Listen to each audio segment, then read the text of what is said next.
RCB और Delhi Capitals के बीच match number 62 Chinnaswamy stadium में खेला जाएगा। प्लेऑफ की अगर बात करूं तो अब क्रिकेट फैंस की धड़कनें और ज्यादा बढ़ने लगी हैं जैसे जैसे उनके दिमाग में आरसीबी चलने लगी है, क्योंकि देखिए दो टीमें ऑलरेडी क्वालिफाई कर चुकी हैं। लेकिन सवाल यहाँ पे सबसे ज्यादा आरसीबी के लिए सोचा जा रहा है कि आरसीबी प्लेऑफ तक पहुंचेगी कि नहीं पहुंचेगी, क्योंकि दोनों टीमों में यानी कि आरसीबी और दिल्ली कैपिटल्स के बीच में 30 मैच खेले जा चुके हैं, जिसमें 18 मैच आरसीबी जीत चुकी है और दिल्ली कैपिटल्स 11 मैच जीत चुकी है। अजय, सबसे पहले आपसे पूछता, आपको क्या लगता है आरसीबी पहुंच पाएगी प्लेऑफ में कि क्या लगता है? बहुत मुश्किल है, बट ठीक है, क्रिकेट अनिश्चितताओं का खेल है और कहा जाता है यहाँ पे एक कहावत भी है, it's not over until it's over. तो आरसीबी के लिए it's not over because it's not over. जब देखिए आरसीबी को सिर्फ खुद के मुझे तो पहली बात ये नहीं समझ में आता कि आरसीबी हर बार दूसरों के कंधों पे बंदूक रख के क्यों चलाती है भाई, कंधे पे बंदूक रख के।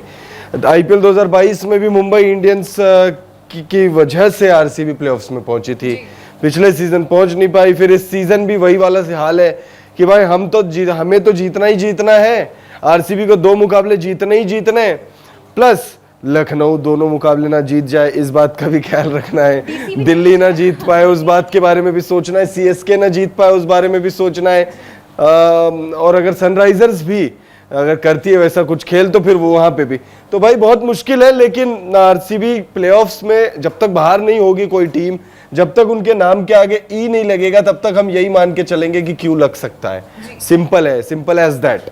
बहरहाल मैच की बात करते हैं, ये आरसीबी और दिल्ली कैपिटल्स के बीच में मैच नंबर 62 खेला जाएगा। और इस वीडियो में बात कर लेते हैं हम फैंटेसी टीम की। 4 फैंटेसी टीम आपको हम बताने जा रहे हैं इस वीडियो में।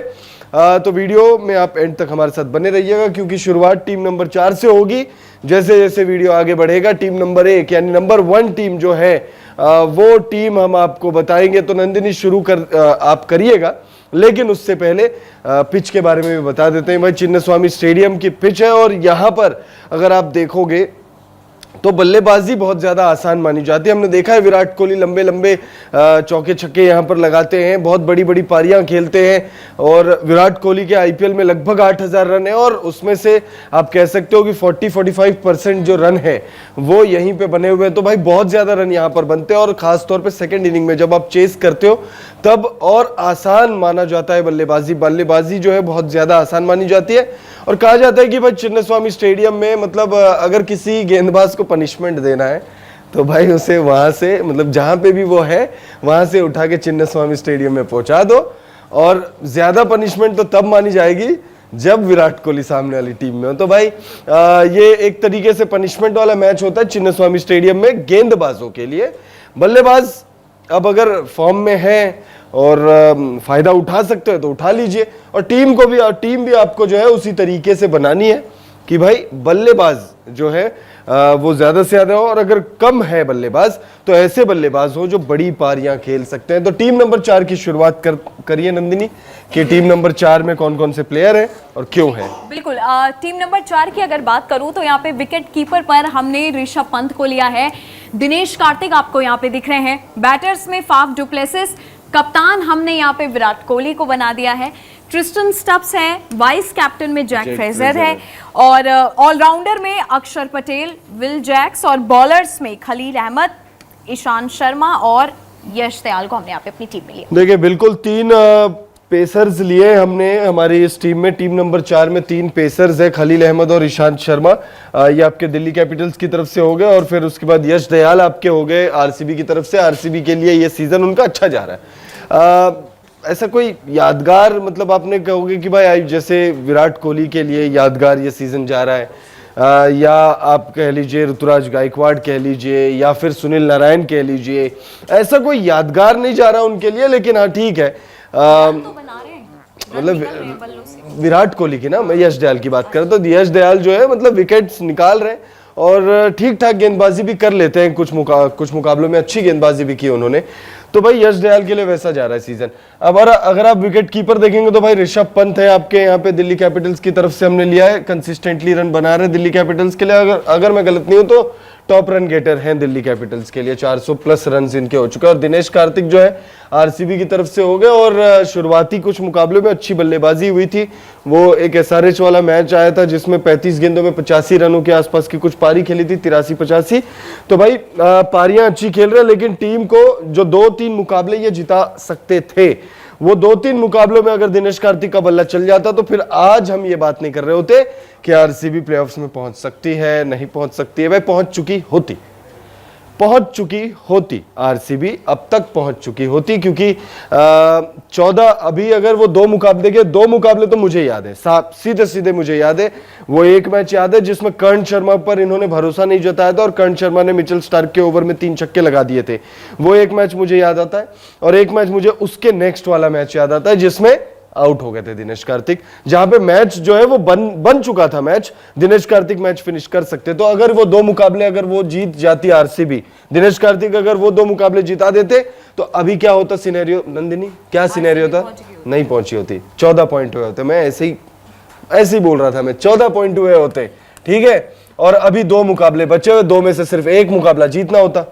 फिर हमें ये तो आरसीबी के फैंस को नहीं कहना पड़ता कि भाई एलएसजी भी हार जाए, सीएसके भी हार जाए, डीसी भी हार जाए, बाकी सारे प्लेयर्स बोले हम घर जाते हैं, आप खेल लो प्लेऑफ्स। तो भाई वैसा सिनेरियो नहीं होता।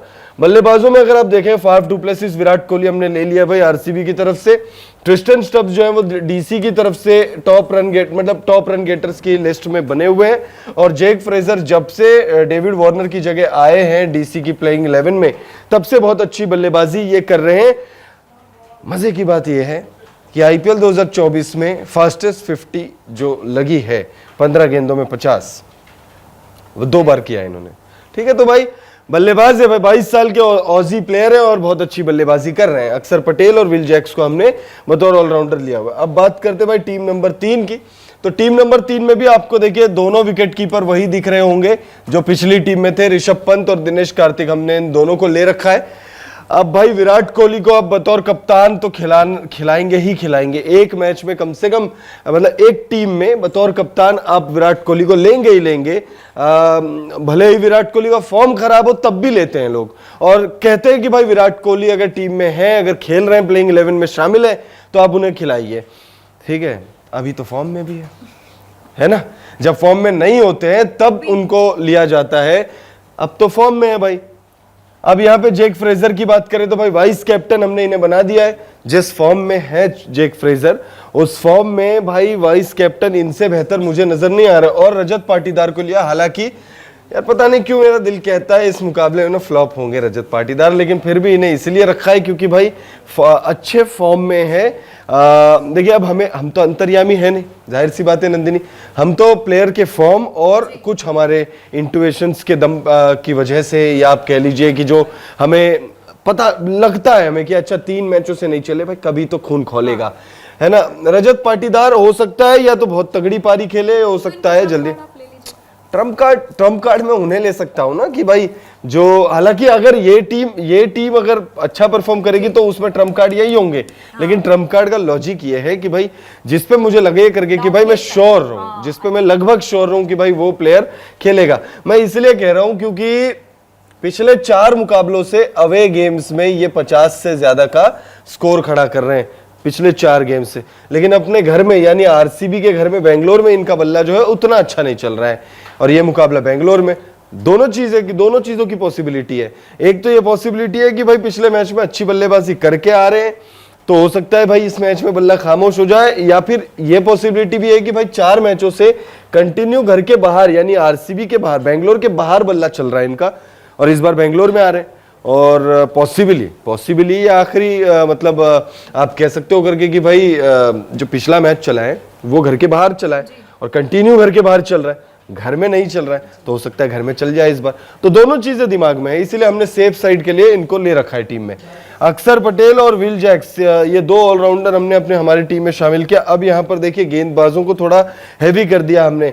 पिछली टीम में जो है आपके 4 बल्लेबाज थे और गेंदबाज 3 थे। इस टीम में 3 बल्लेबाज हैं और 4 आपके गेंदबाज है खलील अहमद और मुकेश कुमार। यहाँ ईशांत शर्मा को जगह नहीं मिली है, ईशांत शर्मा की जगह मुकेश कुमार आ गए। मोहम्मद सिराज और लोकी फर्ग्यूसन ये 2 आरसीबी के गेंदबाज आ गए। यहाँ पर यश दयाल को हमने हटा दिया है। अब बात कर लेते हैं भाई टीम नंबर 2 की, आप बताइए। टीम नंबर 2 की अब अगर मैं बात करूं तो यहाँ पे विकेट कीपर पर हमने यहाँ पे ऋषभ पंत को लिया है, दिनेश कार्तिक है और साई होप है। बैटर्स में विराट कोहली वाइस कैप्टन बना दिया गया है और ट्रिस्टन स्टब्स को हमने इस बार यहाँ पे कप्तान बनाया है।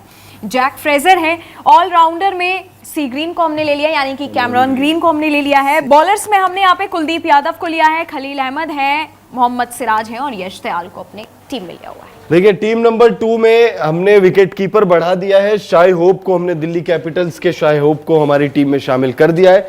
यहाँ पे बॉलर्स भी अगर आप देखोगे तो बॉलर्स 4 ही हैं। हमने ऑलराउंडर यानी ऑलराउंडर जो है हमने कम कर दिए। पिछली जो टीमें थी उसमें 2-2 ऑलराउंडर आ रही थी, यहाँ पर हमने उन दोनों ही ऑलराउंडर को हटाकर एक नए ऑलराउंडर को टीम में जगह दे दी है, कैमरॉन ग्रीन को। जैसे कि अभिनंदन ने कहा सी ग्रीन, मुझे लगा एक पल के लिए मैं सोचने लग गया अच्छा किसी कलर के बारे में कह रही है सी ग्रीन। तो ऋषभ पंत, दिनेश कार्तिक और शाई होप को विकेट कीपर में रखा हुआ है। बैटर में विराट कोहली, ट्रिस्टन स्टब्स और जैक फ्रेजर में गर्ग। यहाँ पे फाफ डुप्लेसिस कई लोग कहेंगे कि होने चाहिए, कई लोग कहेंगे महिपाल लोमरोर होने चाहिए, रजत पाटीदार होने चाहिए। अगर आपको ऐसे बदलाव करने तो आप अपने रिस्क पर बदलाव कर सकते हो। आप अपनी जो क्रिकेटिंग सेंस है उसका इस्तेमाल करके वो बदलाव आप कर सकते हो। लेकिन कैप्टन वाइस कैप्टन हमने रखा है ट्रिस्टन स्टब्स और विराट कोहली को।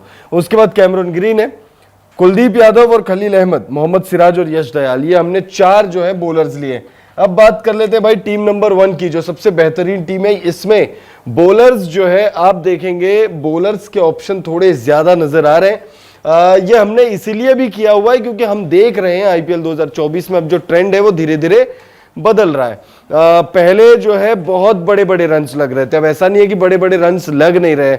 अगर आप देखोगे अभी हाल ही में आरसीबी जो अपना आखिरी मुकाबला खेलकर आ रही है, उस मुकाबले में पंजाब के खिलाफ 241 रन बने थे। फिर वही अगर आप देखो गुजरात और सीएसके का जो मैच था उसमें 231 रन लगे, तो 21 रन लगे। तो भाई बहुत ज्यादा जो है ट्रेंड नहीं बदला, लेकिन बॉलर्स जो है वो हावी हो रहे हैं। तो हमने सोचा करके कि भाई एक जो टीम है वो बॉलर्स को थोड़ा सा पॉइंट ऑफ व्यू रखते हुए टीम बनाई जाए। तो विकेट कीपर में हमने ऋषभ पंत को लिया है, ये आपके होंगे वाइस कैप्टन और कैप्टन होंगे आपके विराट कोहली। अब जो लोग सोच रहे थे कि भाई फाफ डुप्लेसिस होने चाहिए विराट कोहली के साथ, लीजिए भाई रख लीजिए फाफ डुप्लेसिस को। हमने ट्रिस्टन स्टब्स को भी जगह दे दी है। उसके बाद विल जैक्स और कैमरॉन ग्रीन को हमने टीम में शामिल किया हुआ है बतौर ऑलराउंडर। खलील अहमद, ईशांत शर्मा और मुकेश कुमार दिल्ली के तीनों जो पेस बॉलर्स हैं उन्हें टीम में जगह दी है। वहीं मोहम्मद सिराज और यश दयाल को भी हमने हमारी टीम में जगह दी हुई है। तो भाई नंबर 1 जो टीम है वो एक्चुअली में नंबर 1 लग रही है। और आप ये चारों टीम जो है उसके स्क्रीनशॉट ले लीजिए और उसके आधार पर जो है आप अपनी टीम बनाइए, फैंटेसी टीम, और मालामाल हो जाइए। कमेंट करके हमें ज़रूर बताइएगा आपको हमारी कौन सी टीम पसंद आई है। फिलहाल इस वीडियो को देखने के लिए आपका बहुत बहुत शुक्रिया।